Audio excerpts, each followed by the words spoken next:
सबसे पहले तो थैंक यू सर कि हमेशा अपने यूट्यूब पे मैं देखता था और आज आपके साथ ये प्लेटफॉर्म शेयर करने का मौका आपने दिया है। यूपीएससी की तरफ आने का एक बड़ा कारण ये था कि मैथ से मेरा साथ छूट जाता, तो मैं भाग करके आया था, पर लास्टली मेरे को सीसाइड के लिए मैथ्स का ही दामन थामना पड़ा। और इसमें मैंने मधुकर सर के जितने वीडियोस थे, टू बी ऑनेस्ट मैंने मधुकर सर का कोई भी कोर्स नहीं लिया था। जो यूट्यूब पे वीडियोस पड़े हुए थे, एक एक करके मैंने छान मारा और सबको मैंने देखा। नंबर सिस्टम का एक स्टीच करके सर का वीडियो, आई थिंक 10 घंटे के आसपास का। तो इन सारे टॉपिक्स को, पजल्स, ब्लड रिलेशन, मैंने सबको देखा है। और इसका ये परिणाम हुआ कि इवेंचुअली मैं मैथ्स में काफ़ी ज़्यादा सहज हो गया। और अभी भी बहुत दिन हो गए हैं मैथ्स मैंने देखा नहीं है पलट करके, साल भर तो होने ही वाले हैं, लेकिन उसके बावजूद मुझे ये पता है एक बार मैं और रिवाइज करूंगा तो मैं उसमें फिर से सहज हो जाऊंगा।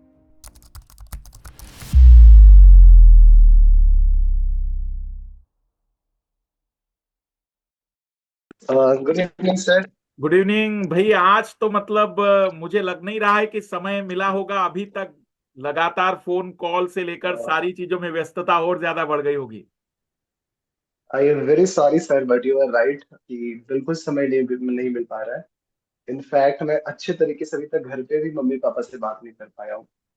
कोई नहीं, अब तो बात होती रहेगी। मैं बस इसीलिए भी आपको थोड़ा डिस्टर्ब करना चाह रहा था, क्योंकि मुझे जितना याद आ रहा है कि हम सीधा एक साल के बाद बातचीत कर रहे हैं। उसका कारण मुझे लग रहा था कि आप तो पूरी तरह से अब व्यस्त होंगे, जॉब भी कर रहे होंगे, तैयारी भी चल रही थी। मैं क्या, समय कैसे मिला होगा। सर।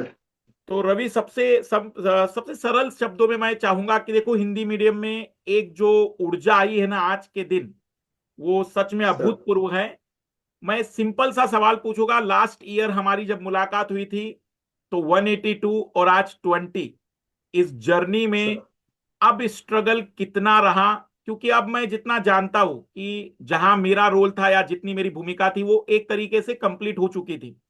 यहां से आपने अपने आप को जो इम्प्रूवमेंट दिखाया है, उसके लिए आपने क्या क्या स्ट्रेटजी अपनाई, क्या बदलाव किया कि यह बहुत बड़ा परिवर्तन ही नहीं बल्कि हिंदी मीडियम के लिए एक बहुत बेहतरीन उदाहरण भी पेश हुआ है।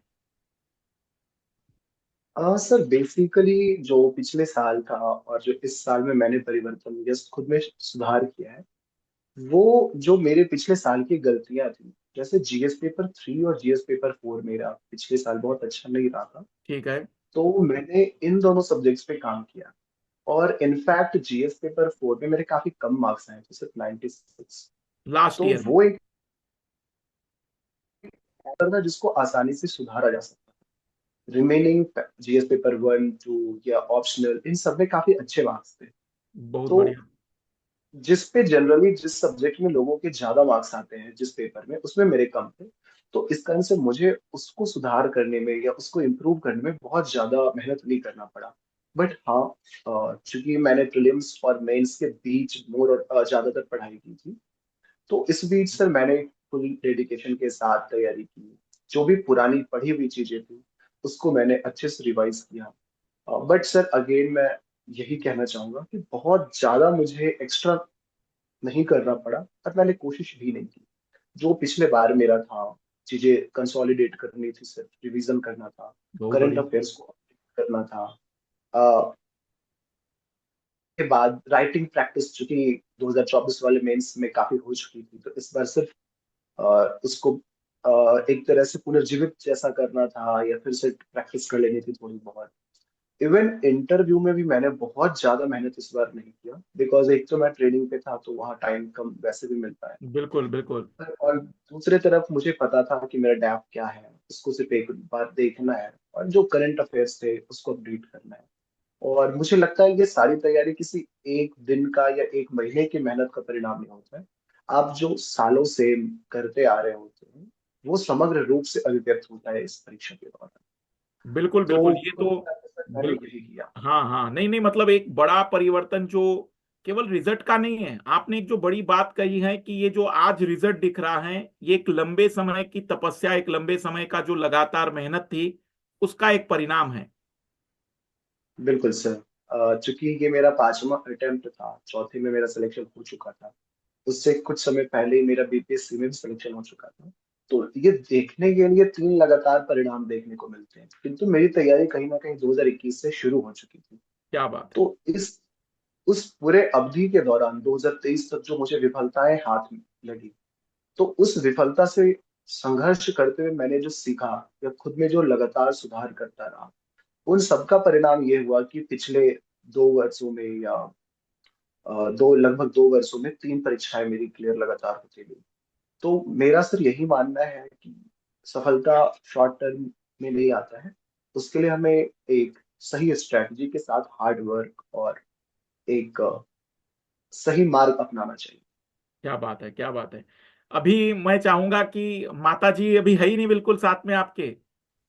तो और इस तरह भी घर वाले मेरे साथ कोई नहीं है। क्योंकि लास्ट ईयर मैं ना हमारी जब खुद। बातचीत हुई थी तो माता जी आए थे तो मुझे बड़ी खुशी हुई थी। तो कब दिल्ली आना हो रहा है इस बार? सर दिल्ली तो भी आना है अगले 1-2 दिनों में। क्या बात है। ट्रेनिंग के पर्पज से ही हम हैं। तो मैं मैं इसके बाद आपसे जानना चाहूंगा रविराज कि क्या हिंदी माध्यम के विद्यार्थियों को निराश होने की जरूरत है, और क्या सलाह आप देना चाहेंगे इस परीक्षा के लिए, स्पेशली हिंदी मीडियम के बच्चों के लिए, क्योंकि बहुत दुख है जीवन में। सर मुझे नहीं लगता है कि हिंदी माध्यम या किसी भी माध्यम के अभ्यर्थियों को निराश होने की कभी भी जरूरत नहीं है। पर जरूरत यह है कि हम सही तरीके से और सही कार्य करें। क्या बात है। अक्सर समस्या होती है कि हिंदी माध्यम के जो बच्चे होते हैं उनकी पृष्ठभूमि काफी कमजोर होती है। वो ग्रामीण क्षेत्र से आते हैं, आर्थिक स्थिति उनकी काफी कमजोर होती है, और इस कारण से वो बहुत अच्छा परफॉर्म नहीं कर पाते, उनको इतने अपॉर्चुनिटीज नहीं मिलते हैं। तो मुझे लगता है हिंदी माध्यम का विद्यार्थी भी सही तरीके से मेहनत करता है, वो सही स्ट्रेटजी अपनाता है, तो किया जा सकता है। फॉर एग्जाम्पल जो मैंने पाया है, थोड़ा बहुत समझा है कि ज्यादातर हिंदी माध्यम के अभ्यर्थी प्रीलिम्स के स्तर पे ही वो बाहर निकल जाते हैं बस। बिल्कुल बिल्कुल। और इसका सर बड़ा कारण है सी सैट। तो हम अक्सर ये गलती करते हैं कि कॉम्प्रिहेंशन पे सिर्फ निर्भर रहते हैं और मैथ्स, रीजनिंग इन सबको ध्यान नहीं देते हैं। मेरा मानना है सर कि मैथ्स रीजनिंग पे भी ध्यान देना चाहिए। मैंने तो सारे के सारे सीसैट सिर्फ मैथ्स और रीजनिंग के बेस पे क्लियर किए हैं। बट मैं बाकियों से ये कहता हूँ कि कॉम्प्रिहेंशन बहुत अच्छा है, उस पर अगर आप अच्छा कर पाते हो, but at the same time maths और रीजनिंग के कुछ टॉपिक्स ऐसे हैं जिसको हमें तैयार करके जाना चाहिए और एग्जामिनेशन हॉल में उसको जल्दी से पूरा कर लेना चाहिए। तो अगर हम सर सीसैट के इस चुनौती को सही स्ट्रेटजी के साथ, सही मेहनत के साथ चुनौती का सामना कर पाते हैं, तो सर मेंस में बेसिकली राइटिंग प्रैक्टिस की बात होती है। राइटिंग बिल्कुल। आपकी कितनी अच्छी है, हम अपने पेपर को कैसे करते हैं। फॉर एग्जाम्पल सर इस बार मैंने एक जो बड़ा परिवर्तन ये किया था हाँ हाँ। अपने आंसर राइटिंग में, कि पिछले बार मैं आंसर को नॉर्मल लिख रहा था, पर इस बार मैं हर आंसर को, हर आंसर के हर पॉइंट को एग्जाम्पल के साथ सब्सटेंशिएट कर रहा था। क्या बात है। अगर जैसे इस बार एक पीएलआई का क्वेश्चन आया था, अगर मैं हाँ उसको हाँ बिल्कुल एग्जाम्पल, बिल्कुल। तो अभी एग्जैक्टली मुझे नहीं याद है कि मैंने क्या लिखा, पर अगर मुझे लिखना होता तो मैंने अगर डाला महत्व, तो मैं नीचे लिख रहा था कि रोजगार में वृद्धि या रोजगार के अवसरों का सृजन, सामने डैश दे करके लिख दिया करता था अभी तक 12 लाख। उत्पादन में वृद्धि, सामने डैश देकर लिख देता था दो मार्च 2024 के बीच करीब 16.5 लाख करोड़ रुपए का उत्पादन। तो बिल्कुल एक उदाहरण के लिए इस तरह से मैं हर पॉइंट को सब्सटैंशिएट करता था।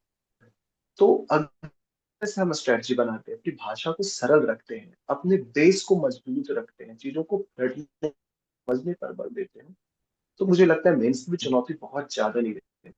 और इंटरव्यू, जैसा कि मुझे ऐसा लगता है कि इंटरव्यू 1 महीने की तैयारी का परिणाम नहीं होता है, वो वास्तव में इंटरव्यू हमारे आंतरिक व्यक्तित्व को झांकने का तरीका है, पर्सनैलिटी टेस्ट है। इसके लिए हमें जिस ही समय सोचते हैं कि हमें सिविल सर्विसेज की तैयारी करनी है, उस समय से काम करना चाहिए।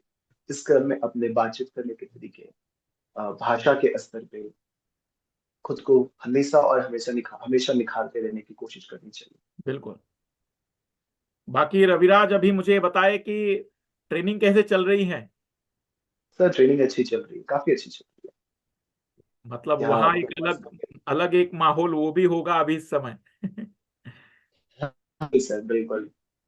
तो अभी मैं चाहूंगा कि आप थोड़ा सा अपना जो दिन है वो सेलिब्रेट करें। और मैं इस बात से बहुत खुश हूं कि जो हिंदी माध्यम को एक नई ऊर्जा की जरूरत थी, जो एक निराशा थी, वो आपके माध्यम से न केवल दूर हुई, बल्कि मैं कहूंगा कि अब एक क्लियरिटी दिख गई है हिंदी माध्यम के विद्यार्थी को। अभी मैं कमेंट्स भी पढ़ रहा था आपके, जो जहाँ इंटरव्यू गए हैं उसमें नीचे, तो बच्चों ने ये कहा कि अब बताओ, जो लोग हिंदी माध्यम पे आरोप लगा रहे थे कि रिजल्ट नहीं आता है, ये देखो रिजल्ट, तो वो बच्चों के भी रिप्लाई आने लग गए हैं। ये एक बहुत बड़ा परिवर्तन है, जो रियल में आपने जो मतलब कह सकते हैं कि भले ही आपने मेहनत अपने एक लक्ष्य के लिए की, लेकिन इस लक्ष्य में जो बाई प्रोडक्ट निकला है ना, वो वास्तविक रूप में पूरे हिंदी माध्यम के लिए एक नई जान आ गई है। सर मैं बार बार और सिर्फ एक ही बात कहूंगा कि मेहनत बहुत जरूरी है, और ये सफलता काफी त्याग मांगता है। अ,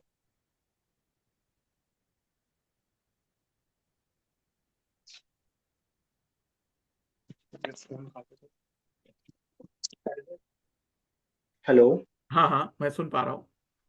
सॉरी सर। सर, मुझे मेरा ये मानना है कि ये बहुत ही मेहनत और बहुत ही मेहनत की सफलता, ये बहुत ही मेहनत मांग, त्याग भी मांग, तैयारी से पहले भी, और मैं तो मानता हूँ तैयारी के बाद भी। सफलता से पहले भी और सफलता के बाद भी। एक छोटा सा सर उदाहरण अगर मैं देखता हूँ, बिल्कुल। तो सफलता से पहले इस तरीके से कि सफल होने के लिए हमें हर एक संभव कोशिश करनी चाहिए सही तरीके से। सफल होने के बाद सर हमारी ये जिम्मेदारी भी बनती है कि हम एक पब्लिक सर्वेंट के जैसा काम करें। और सर इसके बारे एक हल्के शब्दों में कहें तो sir, to be very honest, celebration का मौका नहीं मिल पाया है, बहुत सारे कॉल्स आ रहे हैं। इस हद तक की स्थिति है कि दोपहर से मैंने अभी तक खाना भी नहीं खाया है। My in fact God. दोपहर का भी खाना मैंने पूरा नहीं खाया था। नहीं, बट हम मेहनत तो पहले दिन से कुछ इसी दिन के लिए कर रहे थे, और वो दिन, एग्जैक्टली सर। वो दिन जब तो आएगा सर तो त्याग, भूख भी नहीं लगेगी। तो इस स्तर पर भी त्याग करना होता है sir. To be very honest sir, भूख बहुत तेज लगी है। पर मैं अभी भी मैंने खाना निश्चित नहीं खाया ही समझूंगा आप ने जो समय निकाला वो बहुत बहुत मतलब हमारे लिए, हमारे सभी विद्यार्थियों के लिए भी एक नई मोटिवेशन लाएगा। और मैं चाहूंगा कि दिल्ली जब आए तो निश्चित ही मुलाकात करके जाए, और मिठाई तो इस बार मैं खिलाऊंगा आपको। और क्योंकि मुझे जो है। सबसे ज्यादा बड़ी खुशी है रविराज की, वास्तविक रूप में में आपने रुके नहीं, बिल्कुल निरंतर चलते रहो। लास्ट ईयर मुझे याद है, 2 सीटें अल्टरनेट आती है, एक साल में 2 सीटें आती है, एक साल में एक सीट आती है। वो जब लास्ट ईयर में आपने मुझे बताया कि सर वो 2 सीटें नहीं, एक ही सीट मिलेगी, तो वहां पर सच में चिंताएं बढ़ गई थी।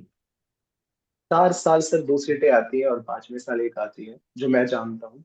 My God. आगे से पिछला साल वही 5वां साल था।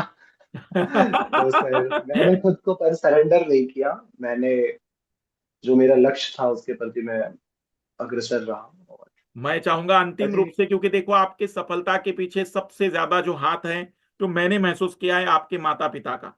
तो एक अंतिम उनके लिए जरूर आप कुछ कहिए, जो एक प्रकार से मोटिवेशन भी देगा बाकी पेरेंट्स के लिए।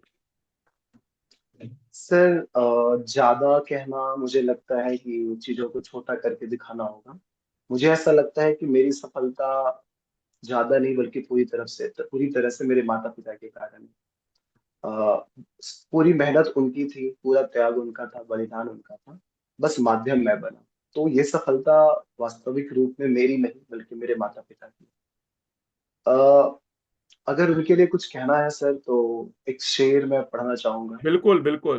कि खोया मैं जिस भी राह, वो मंजिल पे जा खुली, थी रुसवाइयां मैंने पर मोहब्बत मुझे मिली, और बद्दुआ ने जब जब काटा है मेरा रास्ता, उससे भी पहले मेरी माँ की दुआएं निकली। क्या बात है। तो सर यही मुझे लगता है कि सफलता ये मेरे पेरेंट्स का है, बस नाम मेरा है। क्या बात है, क्या बात है भाई। तो मैं चाहूंगा रवि, आप अपना अभी दिन एंजॉय करें, और थोड़ा पहले भी खाना जरूर ग्रहण करें, क्योंकि ये दिन, अभी रात खत्म नहीं होने वाली है, ये रात भी सफर चलता ही रहेगा अभी। सर। ठीक है रवि, फिर हम मुलाकात करते हैं, दिल्ली आप आए और ओके जरूर सर। मिले हमसे। Okay sir. बहुत बहुत धन्यवाद। Okay sir, thank you sir. Thank you. Sir एक question, Ambar please stop. Ravi, जिस लास्ट एक रिक्वेस्ट है मेरा, कि मधुकर सर का इस जर्नी में क्या योगदान रहा है, और राइट नाउ भी अन अकेडमी कोरोना के टाइम पे जो भी ऑनलाइन से था सब, हालांकि ऑनलाइन से क्या योगदान रहा, क्योंकि आप तो ऑफलाइन क्लास आपने अटेंड नहीं किया, मैं राइट, आपने ऑनलाइन ही किया है, तो प्लीज थोड़ा 2 लाइन इस पे। बेसिकली सर, मधुकर सर की जो क्लासेस है यूट्यूब पे, मैंने उसको बहुत एक्सटेंसिवली फॉलो किया है। और ये बिल्कुल मैं इसलिए नहीं कह रहा हूँ कि सामने मधुकर सर है, जो फैक्ट है मैं वो बता रहा हूँ। सर के यूट्यूब पे बहुत सारे सब्जेक्ट्स पे बहुत सारे लेक्चर्स हैं। मैंने सीसैट ज्यादातर मधुकर सर से किया है। ठीक है, थोड़ा बहुत नंबर सिस्टम के लिए मैंने इधर उधर भी कोशिश की, पर नंबर सिस्टम को छोड़ दे तो बाकी पूरा का पूरा मैंने मधुकर सर से किया। और यहाँ तक कि जो 10 घंटे का एक लेक्चर है मधुकर सर का नंबर सिस्टम, उसको मैंने बहुत रिलीजियसली किया था। तो सीसैट में मधुकर सर पूरी तरह से रहे। इन्वायरमेंट का सर का आई थिंक 2018 या 19-20 का वीडियो है, मैंने इस लेक्चर सीरीज है, मैंने उसको पूरे अच्छे से फॉलो किया। भौतिक भूगोल को लेकर के जो मेरी बुनियादी समझ है वो अगेन मधुकर सर के लेक्चर से आया। अगेन मैं ये क्लियर करना चाहूंगा, ये ऐसा इसलिए नहीं कह रहा हूँ कि मधुकर सर सामने है, सच्चाई है। सर इसके, सॉरी सर। हाँ बताएं बताएं। तो ये 3 सब्जेक्ट्स जो थे, इसमें मैंने सर के वीडियोस को बहुत एक्सटेंसिवली यूज किया है। तो इस पॉइंट ऑफ व्यू से फिर सर का बहुत योगदान रहा। और ये सब मैंने यूट्यूब पे पढ़े लेक्चर्स को देखा है। इसका मतलब कि बहुत, अगर हमारी आर्थिक स्थिति अच्छी नहीं है या किसी भी कारण से हम सब्सक्रिप्शन नहीं ले पाते हैं, तब भी चाहे वो हिंदी माध्यम के बच्चे हो या इंग्लिश मीडियम के, उनके लिए ये कहना बहुत सही नहीं होगा कि आर्थिक अभाव सिलेक्शन नहीं होता है। एक बहुत इंपॉर्टेंट बात जो मैं बताना कि करंट जो सर के वीकली करंट अफेयर आते हैं, फॉलो किया 2000।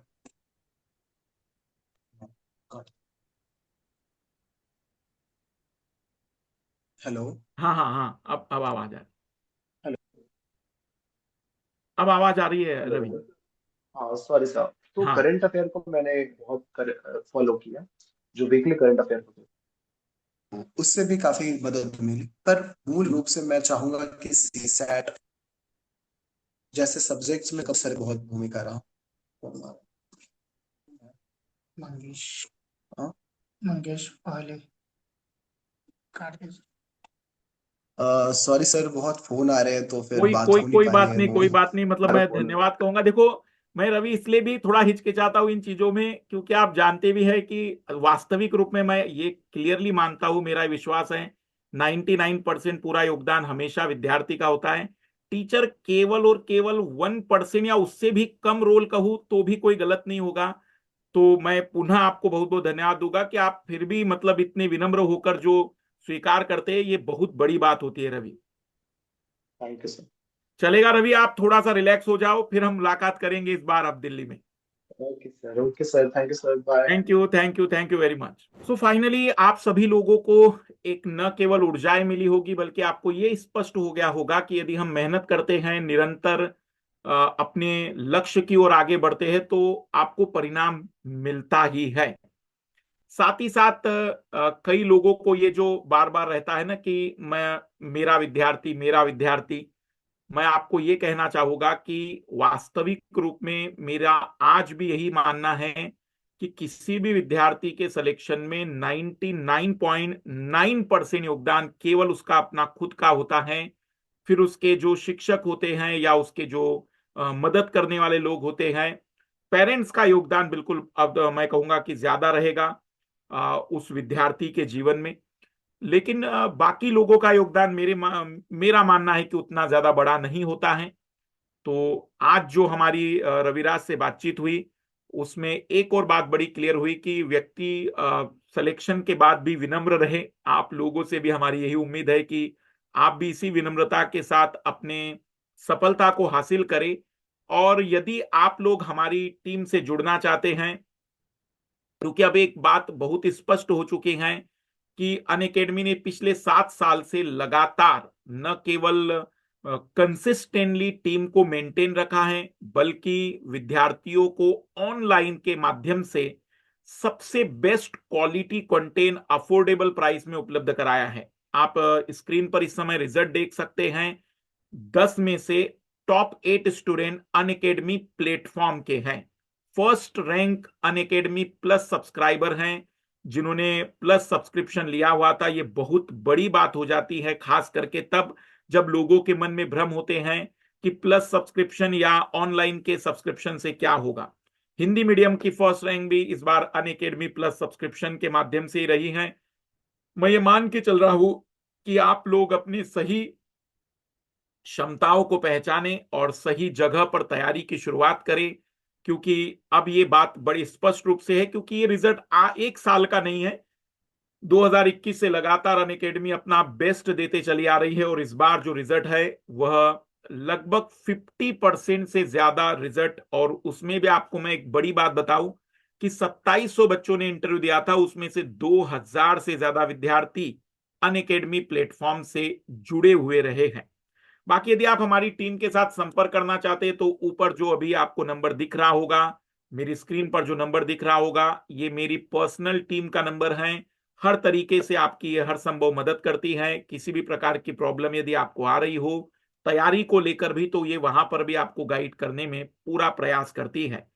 फिर भी यदि आपके मन में कोई प्रश्न है तो नीचे कमेंट्स बॉक्स खुला है, जरूर आप अपने कमेंट्स बताइएगा और कोशिश करिएगा कि टॉपर्स के माध्यम से आप सीखे जाने कि कैसे सफलता को हासिल करें।